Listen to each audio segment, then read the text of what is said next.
خواجہ قطب الدین بختیار کاکی رحمت اللہ علیہ، کتنے بڑے اللہ والے گزرے ہیں۔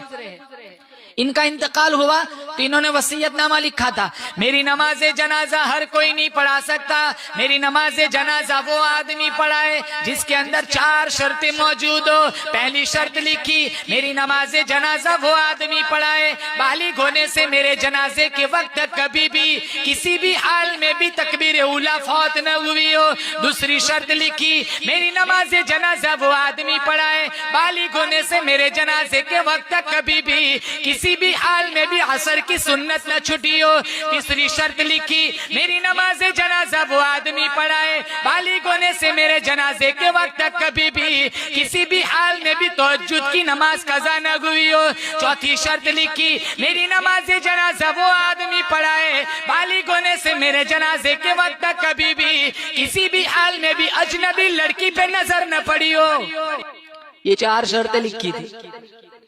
تھوڑی تھوڑی دیر میں وصیت نامہ پڑھا جا رہا ہے جس کے اندر یہ 4 شرطیں موجود ہے، وہ آئے جنازہ پڑھائے۔ مولانا مناظر حسن گیلانی نے لکھا ہے 20,000 محدث تھے مجمع میں، 50,000 علماء تھے، 1,00,000 حفاظ تھے، اور اس سے زیادہ ناظرہ قرآن پڑھانے والے تھے۔ میرٹھ، سنبل، مظفر نگر، دلی، دیوبند، چاروں طرف سے اتنا بڑا مجمع آیا تھا، لاکھوں لوگ تھے۔ اور تھوڑی تھوڑی دیر میں وصیت نامہ پڑھا جا رہا ہے جس کے اندر یہ 4 شرطیں موجود ہے، وہ آئے جنازہ پڑھائے۔ کسی کے اندر 2 ہے تو 2 نہیں ہے، 1 ہے تو 3 نہیں ہے، 3 ہے تو 1 نہیں ہے، چاروں کسی کے اندر نہیں تھی۔ آج ایسا کوئی چھوڑ کے جائے وصیت نامہ، چھلانگ لگا کہ پہلے وہی آتا جس نے کبھی فجر ہی نہیں پڑھی ہوتی۔ چلو پڑھا دیتا ہوں، بہت بڑے اللہ والے کا جنازہ ہے، کم از کم واٹس ایپ پہ میرا فوٹو تو چھپے گا۔ وہ تو جھوٹوں کا زمانہ تھوڑا تھا، سچوں کا زمانہ تھا۔ تو 4 شرطیں لکھی، اب کوئی نہیں آتا آگے۔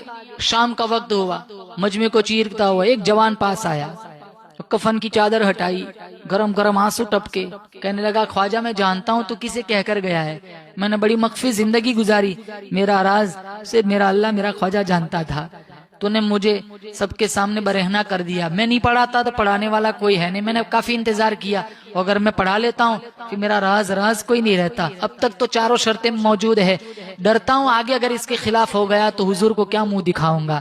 کہا لوگو صفے بناؤ، الحمدللہ 4 شرطیں میرے اندر موجود ہے۔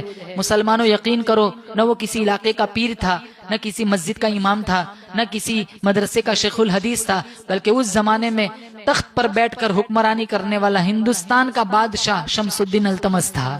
بادشاہ ہے، تکبیر اولیٰ قضا نہیں ہوئی، بادشاہ ہے، عصر کی سنت نہیں چھوٹی، بادشاہ ہے، تہجد قضا نہیں ہوئی، بادشاہ ہے، ماں بیٹی بہو بہن کے علاوہ کبھی پرائی لڑکی پہ نظر نہیں پڑی، اور یہ آیا کیسی ہوں گی، جو بھی مرتا ہوگا سیدھا جنت جاتا ہوگا۔